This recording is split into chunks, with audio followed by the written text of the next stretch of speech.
په نیکه او ښه کورنۍ کې د سورې طه د عمل ډېر انتهایي تیز اثر لري، یعنې ډېر زر اثر کوي. الله جل شانه به تاسو ته په مناسب ځای کې رشته درکړي. بسم الله الرحمن الرحیم. السلام علیکم ورحمت الله وبرکاته. زما وروڼو او خویندو، نن د رشتې د حصول دپاره درته د سورې طه یو داسې ترکیب درته ښیم. کله چې تاسو دا ترکیب وکړئ د سورت طه، د دې چې کومه وظیفه ده په ورځ کې یو پیونی کول دي. د دې چې دا کومه وظیفه او دا کومه طریقه ده، که دا تاسو خپله کړئ نو الله جل شانه به تاسو ته په یو نیک ځای کې رشته درکړي، او داسې ځای نه به درته الله جل شانه رشته درکړي چې څنګه د ستا د زړه ارمان وي.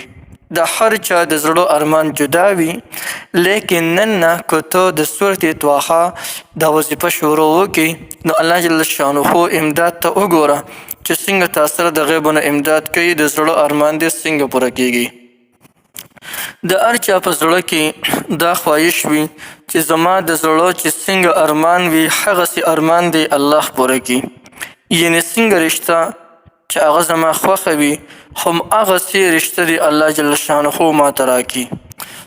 څنګه خاندان او څنګه کورنۍ چې هغه زما خوښه وي نو هم هغسې خاندان او په هم هغسې کورنۍ کې ماته رشته میلاو شي.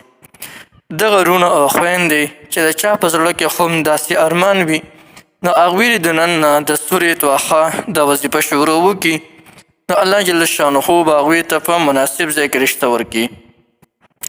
د رشتې د حصول دپاره دا عمل د سورت طه د عمل دا تیر به هدف دی، یعنې ډېر زر انسان مطلب کې حاصلېدی شي. نو د رشتې د حاصلولو دپاره هم دا وظیفه تاسو کولی شئ، یا یو انسان دی او هغه انسان کویدن کړې ده لیکن د واده یې څه درک نه لګي، وخت یې ډېر وشي خو د واده درک یې نه لګي، یا خو غریب دی د غریبۍ د لاسه دی واده نشي کولی، او یا د جنۍ د کور والا راضي نه دي په واده باندې.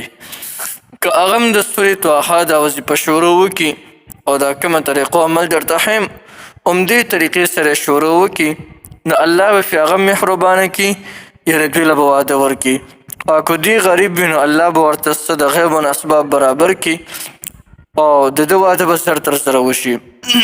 یا یو کس دی هغه واده کړی دی لیکن د هغه اولاد نه کېږي، نو د اولاد د حصول دپاره چې زما د نیک عمله او صالح اولاد پیدا شي، د هغې دپاره هم تاسو د طه د سورې طه دغه کومه وظیفه چې را دا تاسو کولی شئ. راځئ د دې وظیفې کولو طریقه مکمل طریقې درته ښیمه. دې دپاره د ټولو اول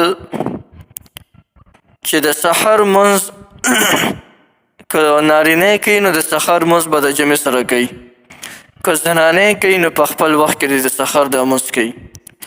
د سحر د لمانځه نه چې کله فارغ شي خپل ذکر اذکار دي د هغې هر څه نه فارغ شي، بیا به یو ځای کې کښېني او د سورت طه تلاوت به وکړي، یو پیړۍ به سورت طه ولولي، او د هغې نه پس به بیا دا وظیفه وکړي یا لطیفو یا لطیفو یا لطیفو، 50 پیرې به دا وظیفه وکړي.